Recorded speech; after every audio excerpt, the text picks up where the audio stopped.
Good morning, students of class 10. Today we will take the poem, 7th poem, Animals, and the writer of this poem is Walt Whitman. As you know, the title of the poem is Animal. I think you all know what are animals. The poet tells us that he feels more at home with animals than humans, whom he finds complicated and false. Now, the poet says that he loved the company of the animals because the human's company is very much complicated and false. Walt Whitman is a great American poet. He is known as the poet of democracy. The poem Animals shows his love for the world of animals. The poet feels like going back to his animal self. He thinks that human beings are today selfish, false, and never satisfied. Human beings weep over their sins, whereas animals have no sense of sinfulness. Animals have no sense of being superior or inferior. The poet, as a dig at the sulking, selfish, discriminatory, and hypocritically nature of man. Now, I am telling you line by line explanation of this. I think I could turn and live with animals. They are so placid and self-contained. I stand and look at them long and long. Now, the poet says, placid means calm, self-contained, self-centered. The poet says that I think I should turn away from the depressing human being. I could turn and live with animals because they are very calm and self-centered. I stand and look at them long and long. I am watching them for a long time. They do not sweat and whine about their condition. They do not lie awake in the dark and weep over their sins. Now, they means animal, do not sweat.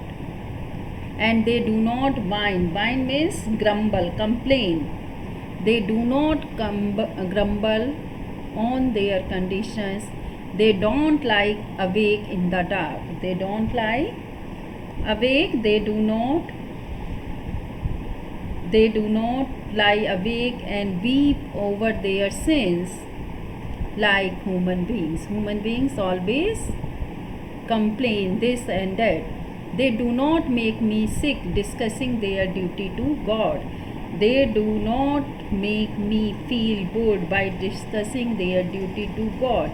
In fact, not one is dissatisfied, not one is demented with the mania of owning things. They demented, mad, crazy, mania, ovation, and now in fact, no animal is discontented or crazy with the desire to possess more and more things.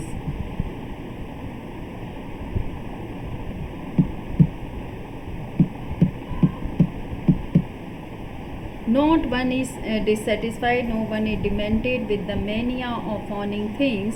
Not one nails to another, nor to his kind that lived thousands of years ago.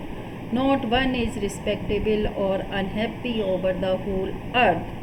And now, no animal nails,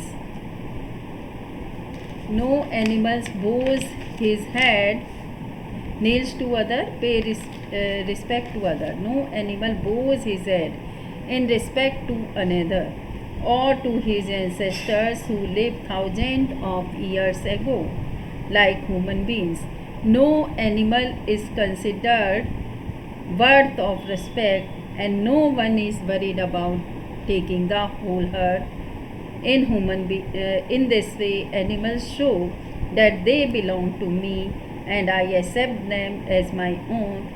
They remind me of my original characteristics, which animals still retain, and show them clearly. I wonder where they get those tokens. Did I pass that day huge time ago and negligently dropped them? I means the poet, they means human beings. I wonder from that these got tokens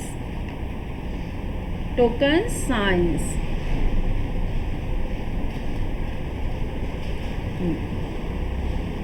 Now I wonder from where they get these characteristics.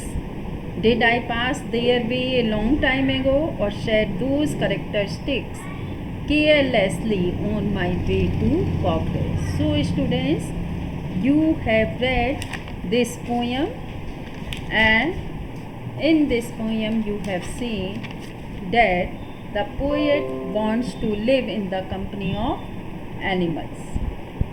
The poem Animals underlines the fact that the human beings are selfish, hypocrites, and dishonest. They are inferior to animals, which remain calm and satisfied, are guiltless, and make no distinction. So the poet wants to live in their company. So students, I think you are able to understand the poem. Thank you.